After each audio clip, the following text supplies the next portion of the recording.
kita belajar di tema 7 tentang kebersamaan. Kita memasuki subtema 3 yaitu kebersamaan di tempat bermain. Pembelajaran 1. Mari kita belajar bersama-sama. Kebersamaan di tempat bermain. Setiap siswa memiliki teman. Siti memiliki teman di sekolah dan di rumah. Mereka bertemu untuk belajar dan bermain.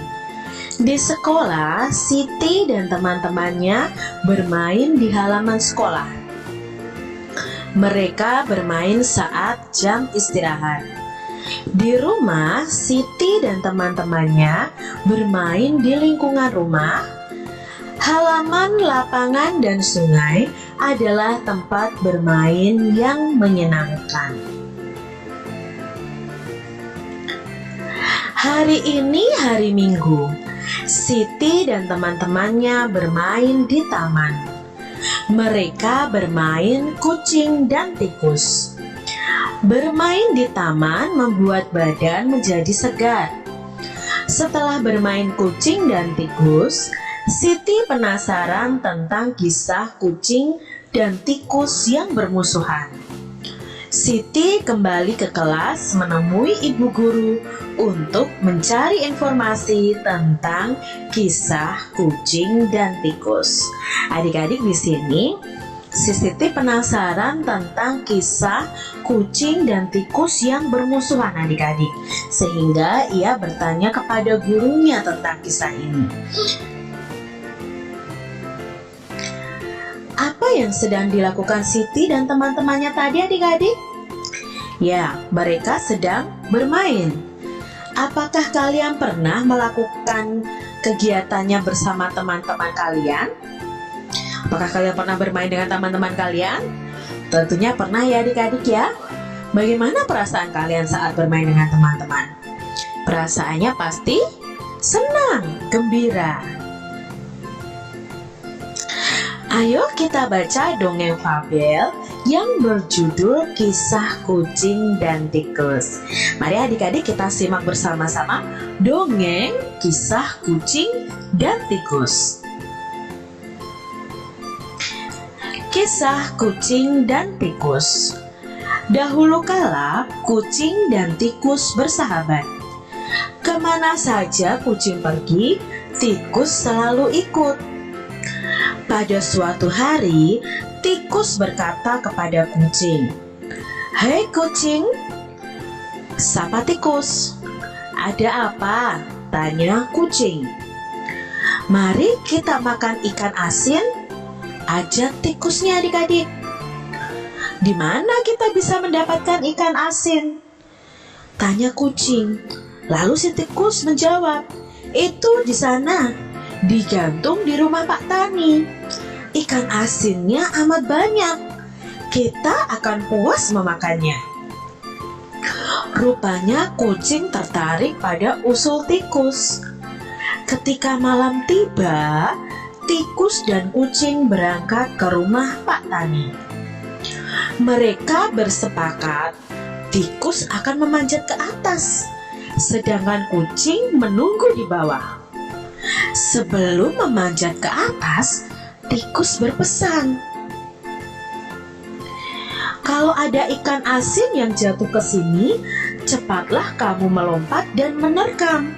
Jangan sampai ikan asin itu terpental keluar kamar ini. Nanti kita ketahuan," pesan si tikus. Akhirnya tikus memanjat ke atas, ke tempat ikan asin digantung. Setelah ia menemukan ikan asin yang bagus dan besar, ia lupa janjinya kepada kucing yang kelaparan menunggu dengan siaga sambil menengadahkan kepalanya ke atas. "Kok lama benar tikus di atas? Tikus sudah mendapatkan ikan asin apa belum ya? Perutku sudah lapar sekali," kata kucing. Tikus pun mendapatkan lagi ikan asin yang paling besar dan bagus. Tikus mulai mengerek tali pengikat ikan asin itu. Belum selesai tali pengikat ikan asin itu digerek, karena kekenyangan, tegang, dan takut ketahuan oleh penghuni rumah, tiba-tiba tikus salah injak dan terjatuh. Sebelum sampai ke bawah, tikus berkata, "Jangan kau makan saya. Saya adalah tikus kawanmu. Jangan makan saya," teriak tikus. Kucing menjawab, "Ikan asin, sin, sin, sin." Kucing mengucapkannya dengan senang. "Aduh, saya bukan ikan asin. Saya kawanmu. Saya belum sempat menjatuhkan ikan asin itu. Lalu saya terjatuh. Kucing, saya bukan ikan asin," teriak tikus. Tetapi kucing menjawab, "Ikan asin. Leong." Kucing tetap tidak menghiraukan tikus dan merasa ditipu olehnya. Disinilah asal mulanya kucing dan tikus tidak akur. Tikus merasa sakit hati pada kucing yang memakannya. Kucing pun tidak percaya lagi pada tikus, sebab tikus telah memakan ikan asin sendiri. Sejak saat itu, pertama kalinya kucing memakan tikus, sebab kucing selalu beranggapan bahwa tikus adalah ikan asin. Nah, ini adik-adik, dongeng fabel tentang tikus dan kucing. Awalnya mereka bersahabat, tetapi di sini mereka menjadi bermusuhan. Karena apa? Karena tikus yang ingkar janji kepada kucing. Kalian masih ingat bahwa dongeng adalah cerita yang belum diketahui kebenarannya. Salah satu contoh dongeng adalah fabel. Fabel adalah cerita yang tokohnya hewan atau binatang. Kalian sudah mendengarkan dan membaca beberapa dongeng fabel di video pembelajaran Kak Citra sebelumnya, adik-adik. Nah, ciri-ciri fabel itu adalah menggunakan hewan sebagai tokoh ceritanya. Tokoh hewannya itu memiliki karakter dan sifat seperti manusia dan memiliki alur cerita, memiliki pesan-pesan kebaikan di dalam ceritanya. Nah, dongeng sendiri ada beberapa unsur. Yang pertama pasti ada tokohnya, adik-adik. Lalu ada latar atau tempat terjadinya dongeng. Ada watak atau karakter atau sifat dari masing-masing tokoh dalam dongeng, dan ada pesan atau amanat yang disampaikan dari dongeng itu kepada kita. Nah, di sini dalam dongeng tadi ada tokohnya yaitu kucing dan tikus. Mari kita bersama-sama bahas unsur-unsur dongeng antara kucing dan tikus tadi. Lalu wataknya, kita cari tahu dulu watak dari kucing. Kucingnya itu suka mencuri. Tadi diajak tikus untuk mencuri ikan asin di rumah Pak Tani.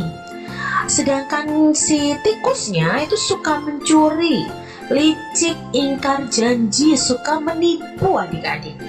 Kenapa seperti ini? Iya, karena tikus yang mengajak kucing untuk mencuri. Dia licik. Liciknya apa?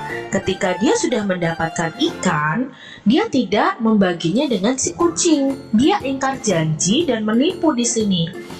Jadi adik-adik, tokoh si tikus ini dan tokoh si kucing sebenarnya tidak bisa kita tiru karena mereka suka mencuri. Adik-adik jangan mau ya mencuri, atau adik-adik jangan suka ingkar janji. Lalu amanatnya apa dari cerita ini? Adik-adik tidak boleh mencuri, jangan ingkar janji atau suka menipu. Jagalah persahabatan kalian. Latar atau tempat terjadinya cerita dongeng tadi adalah di rumah Pak Tani.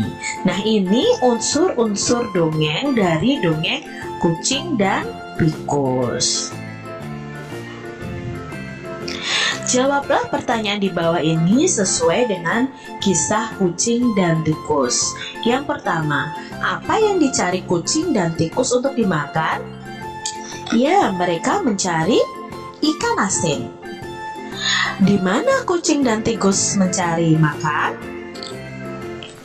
Ya, mencari makannya di rumah Pak Tani. Siapa yang bersikap curang ketika menemukan makanan di sini? Yang bersikap curang adalah si tikus. Mengapa sampai hati kucing memakan tikus? Mengapa ya? Akhirnya kucing tadi memakan tikus karena menganggap tikus adalah ikan asin, dan kucing merasa marah karena si tikus ingkar janji. Kucing dan tikus ada kesepakatan, adik-adik. Kesepakatannya tikus apa?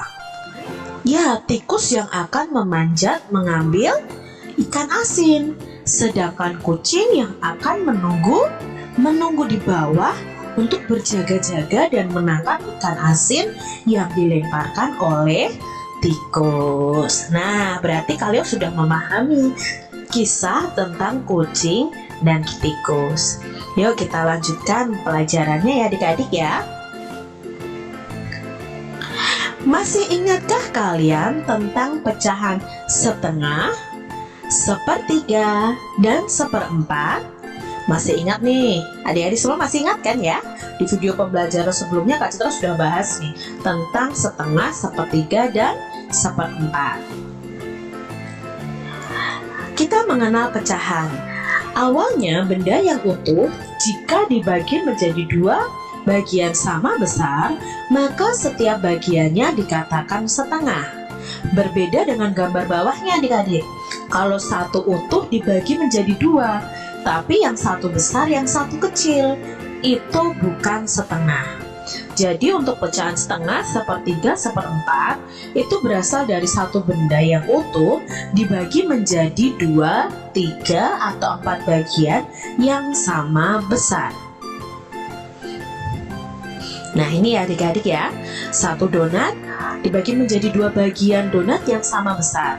Maka satu bagian donat dari dua bagian donat itu dikatakan setengah atau dibaca 1/2. Perhatikan gambar yang menunjukkan pecahan setengah berikut. Gambar yang pertama itu bukan menunjukkan pecahan setengah karena pembagiannya tidak sama besar. Tetapi untuk gambar yang kedua itu dinyatakan pecahan setengah karena gambarnya dibagi menjadi dua sama besar. Kak Citra punya dua potong kue nih adik-adik. Sebuah kue dibagi menjadi berapa ini dalam gambar ini? Ya, dibagi menjadi dua bagian yang sama besar. Satu bagian yang bertanda X atau silang menyatakan pecahan yang diberi tanda silang hanya satu dari dua bagian yang ada, maka dikatakan pecahan setengah atau 1/2. Gambar berikutnya ada dua biskuit. Banyak kue ada berapa adik-adik? Ya, banyak kue ada dua. Lalu satu bagian kue bertanda X menyatakan pecahan ada satu yang diberi tanda X dari dua kue yang ada, berarti menyatakan pecahan 1/2. Di sini ada gambar puding adik-adik atau kue. Sebuah kue dibagi menjadi berapa itu adik-adik? Ya, menjadi 3 bagian yang sama besar. Satu bagian bertanda X menyatakan pecahan hanya ada satu tanda X di situ atau tanda silang di situ dari 3 bagian yang ada, maka dapat dinyatakan menjadi pecahan 1/3. Gambar berikutnya, banyak kue ada berapa adik-adik? Coba dihitung, ada berapa nih kuenya? Ya, ada 3. Lalu satu bagian kue bertanda X menyatakan pecahan yang bertanda X hanya satu dari 3 kue, maka dapat dinyatakan dalam pecahan 1/3.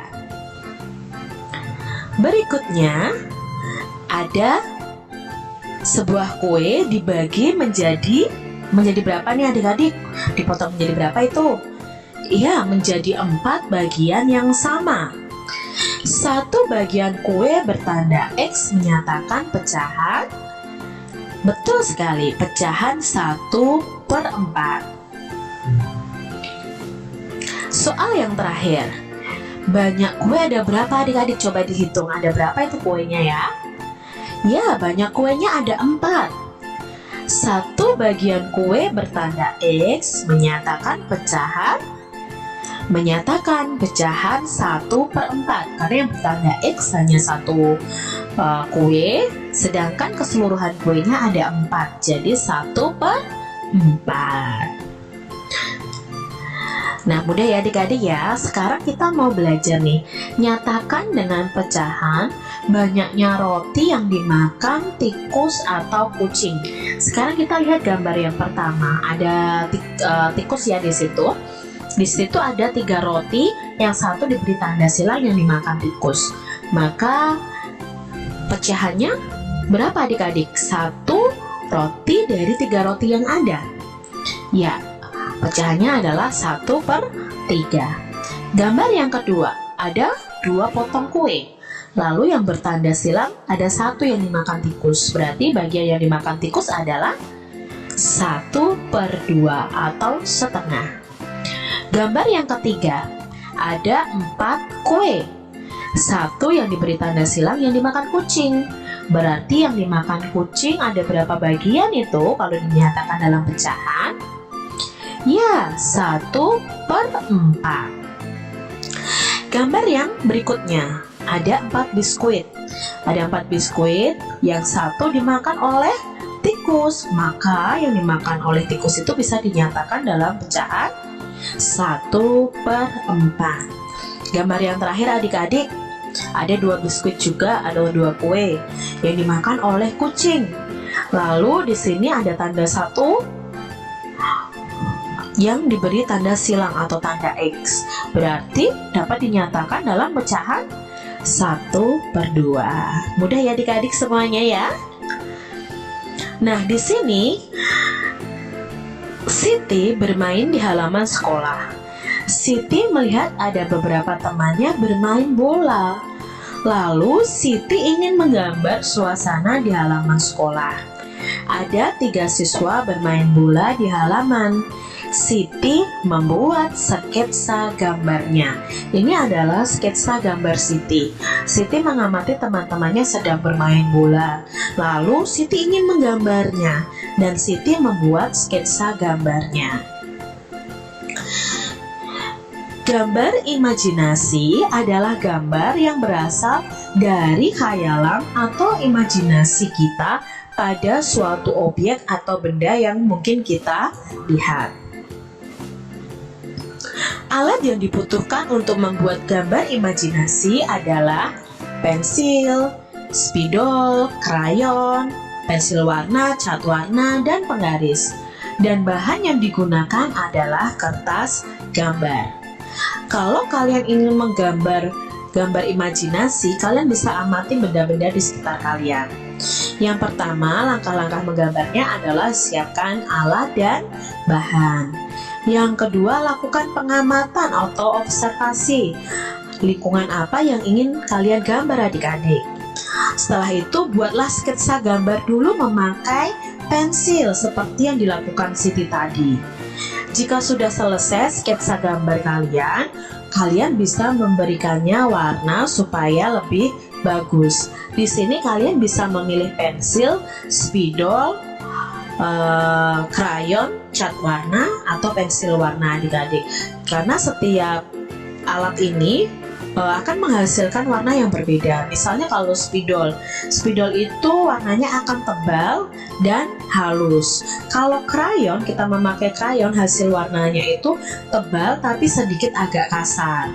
Kalau kita memakai pensil warna itu agak tipis, tetapi di situ juga halus.